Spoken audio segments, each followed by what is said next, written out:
पगवाना विधायक ढुल्लू महतो को भाजपा ने प्रत्याशी बनाया, जो 3 बार के विधायक हैं, और वो किस कारणों से चर्चा में रहते हैं आपको भी पता होगा।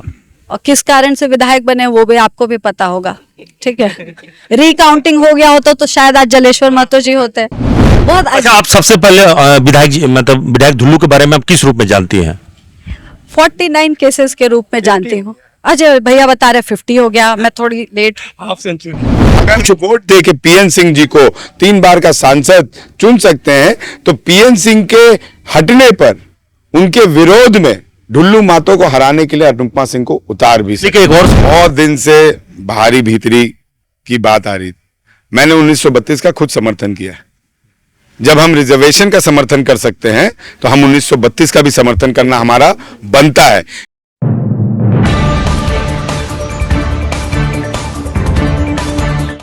कांग्रेस प्रत्याशी अनुपमा सिंह इस वक्त में कोयलांचल धनबाद पहुंची हैं। लोकसभा का टिकट हासिल करने के बाद अपने पति अनूप सिंह जी के साथ पार्टी दफ्तर पहुंची हैं। हाउसिंग कॉलोनी में यहां पे पत्रकारों से बातचीत की है और इसके बाद इनका एक लंबा दौरा है धनबाद लोकसभा क्षेत्र में। धनबाद से लेकर बोकारो तक। चलिए जैसा उनसे ही हम बातचीत करते हैं।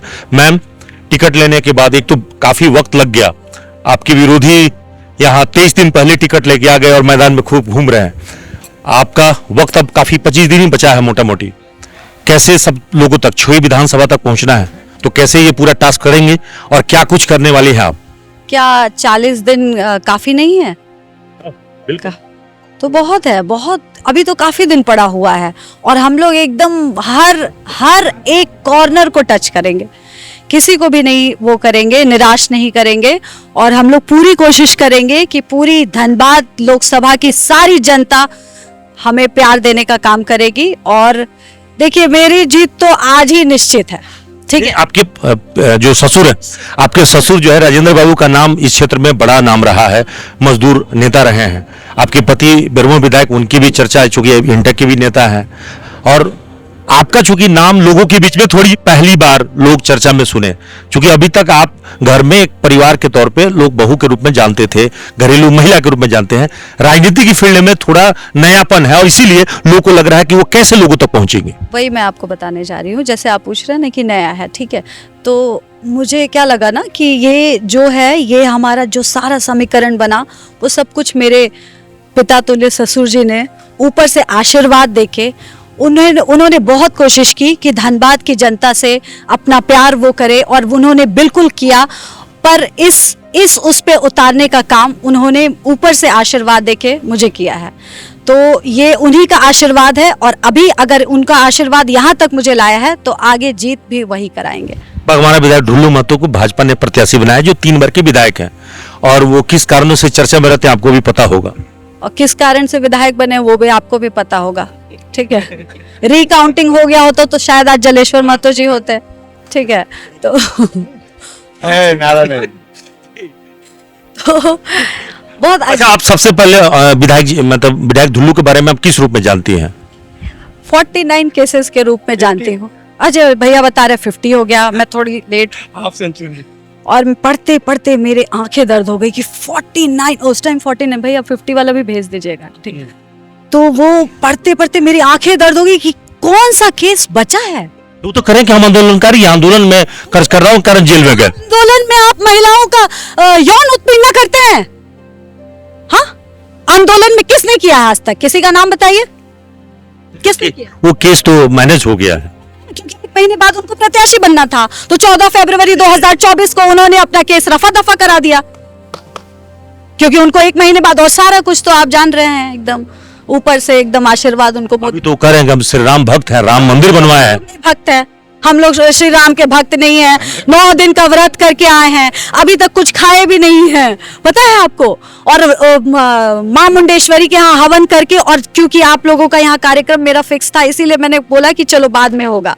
अभी पूर्णिमा जी के यहाँ एक रसगुल्ला खा के आ रही हूँ यहाँ। तो लोग तो ये कह रहे हैं कि मोदी जी की गारंटी है, इसलिए ढुल्लू महतो भी पास कर जाएंगे परीक्षा। वही अभी मैंने बोला ना कि मोदी जी आपके यहाँ कितनी बार आएंगे? 5 साल बाद ऐसे ऐसे ऐसे ऐसे करते हुए, फूल बरसाते हुए कि हाँ मुझे जिताइए। पर प्रत्याशी भी तो उतारिए आप। आपका प्रत्याशी यहाँ का वो करेगा, प्रतिनिधित्व करेगा वहाँ संसद में जाके, ठीक है। मोदी जी आपके लिए धनबाद धनबाद नहीं करेंगे? कभी सुना है मोदी जी के मुंह से कि धनबाद धनबाद? सिर्फ 5 साल में सुना है, जब जब चुनाव आता है। तो अनुपमा भारी पड़ेंगी? बिल्कुल भारी पड़ेंगे, अभी भारी है, बिल्कुल भारी। बिना खाए पीते ये आवाज, अगर खाए पी बस 9 दिन का ये व्रत का आवाज है, खाने के बाद अलग आवाज निकलेगा, वो देख लीजिएगा आप। तो अभी आपने सुना अनुपमा को जो पूरी तरह से, और यहाँ पे अनूप जी एक सवाल यह है कि अभी तक अनुपमा की आवाज लोगों ने ठीक से सुना नहीं था, लेकिन हमें लगता है कि घर में राजनीतिक पारिवारिक माहौल होने के कारण आप लोगों ने अच्छा खासा इनका ट्रेनिंग किया है। देखिए अभिषेक भाई, मेरा मानना है, मैं उस सोच से नहीं आता हूं जो लोग सोचते हैं कि महिलाओं को घर में रहना चाहिए, महिलाओं की भागीदारी पीछे रहनी चाहिए, महिलाओं के ऊपर पुरुष हावी रहना चाहिए। मेरे पिता ने मेरे को ऐसा संस्कार दिया है कि हम महिलाओं को भी उतना सम्मान देते हैं और पुरुषों को भी उतना सम्मान देते हैं। और रह गई बात अनुपमा सिंह की राजनीतिक ज्ञान की, तो मैं समझता हूं कि राजनीति में जो आदमी वोट देना जानता है वो राजनीति भी जानता है। अगर हम वोट देके नरेंद्र मोदी को चुन सकते हैं 10 साल के लिए, तो हम वोट देके नरेंद्र मोदी जी को हटा भी सकते हैं। अगर वोट देके पीएन सिंह जी को 3 बार का सांसद चुन सकते हैं, तो पीएन सिंह के हटने पर उनके विरोध में ढुल्लू मातो को हराने के लिए अनुपमा सिंह को उतार भी सकते हैं। एक और सवाल है कि यहाँ पे महिलाओं की बात कही, आज आप पत्रकार हैं, सुबह से शाम तक धूप में तपते हैं, सच के लिए लड़ाई लड़ने जाते हैं, और सच की लड़ाई लड़ने के बाद जब आप घर में आते हैं तो आपको यह भी नहीं पता होता है कि आज सुबह से आपके घर में क्या बना है। आपकी धर्म पत्नी ने आपके बच्चों को 2 रोटी खिलाया है कि दाल खिलाया है कि चावल खिलाया है, तो आपकी धर्म पत्नी का भी आपके जीवन काल में उतना ही बड़ा योगदान होता है जितना बड़ा आपके पत्रकारिता में होता है। और जब मेरी पत्नी ने अपने ससुर को देखा है, अपने पति को देखा है, तो जितने उनके ससुर तरक्की किए हैं उस तरक्की में इनका भी हाथ है, जितना इनके पति ने तरक्की किया है उस तरक्की में इनका भी हाथ है। एक आखिरी सवाल, लड़ाई हम लोग ने साथ लड़ी है जीवन में, और आगे भी लड़ाई साथ लड़ेंगे। इतना जरूर है कि बेरमो को जिस तरीके से मेरे पिता ने सींचा, और बेरमो की जनता ने 7 बार का विधायक मेरे परिवार को बनाया है। हम काम करते होंगे तभी बनाया होगा, हम काम करते होंगे तभी बनाया होगा।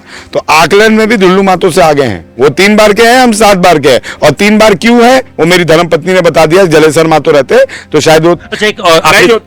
एक आखिरी सवाल है, जो बोलता हूं, आखिरी बार मैं जो बोलता हूं कि आने वाले समय में जिस तरीके से बेरमो को हमने सींचा है, मैं यकीन दिलाता हूं मेरी पत्नी हारे चुनाव या जीते, लेकिन कांग्रेस पार्टी ने जो विश्वास जताया है, मेरी पत्नी लोकसभा चुनाव का नतीजा जो कुछ भी आए, ये धनबाद अपने आवासीय कार्यालय जामाडोबा में महीना में 15 से 20 दिन, नतीजा कुछ भी हो, धनबाद की जनता के बीच में रहने का काम करेगी और हमेशा धनबाद के लिए ये खड़े रहने का काम। कि आपके विरोधी इस लड़ाई को बाहरी बनाम भीतरी कर रहे हैं, अगड़ा बनाम पिछड़ा कर रहे हैं, क्या ये लड़ाई सचमुच योग्यता और क्षमता का है? अभिषेक भाई एक बात बताता हूं, बहुत दिन से बाहरी भीतरी की बात आ रही थी।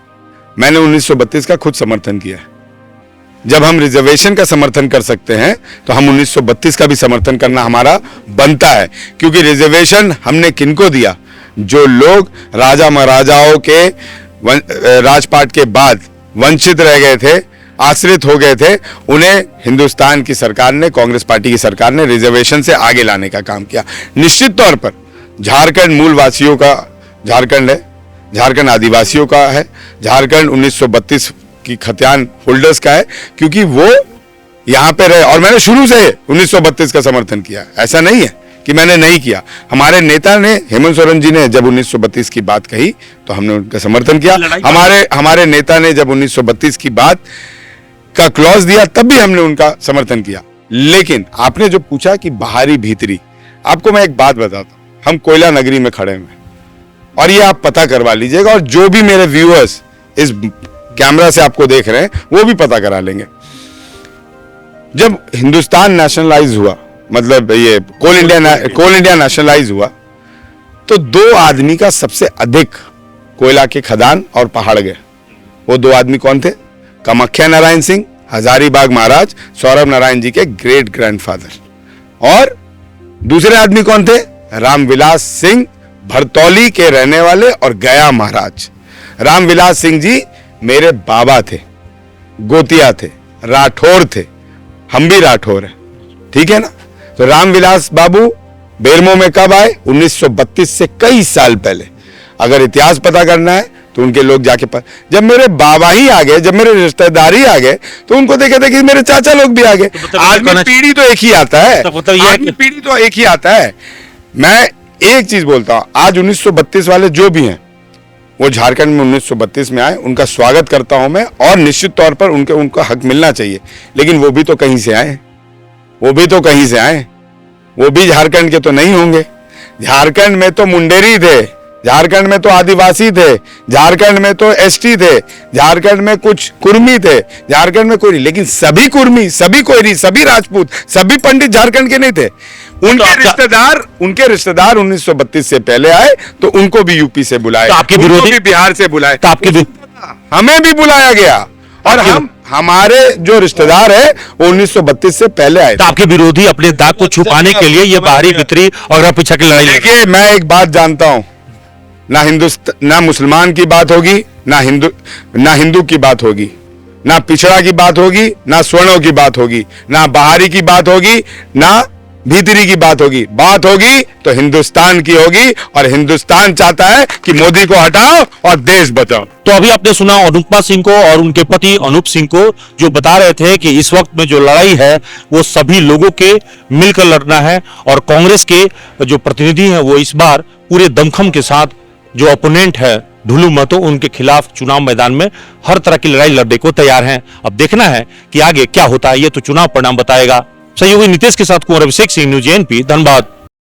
अशरफी कैंसर इंस्टीट्यूट सभी सुविधाओं से परिपूर्ण कैंसर चिकित्सा का एकमात्र विश्वसनीय प्रतिष्ठान अब धनबाद में। एक ही छत के नीचे सभी प्रकार का इलाज, जैसे अत्याधुनिक रेडियोथेरेपी मशीन, साथ में पेट स्कैन, मेमोग्राफी और अन्य सभी प्रकार के जांच की सुविधाएं उपलब्ध। वही तरीका, वही इलाज, अब अशरफी कैंसर इंस्टीट्यूट धनबाद में।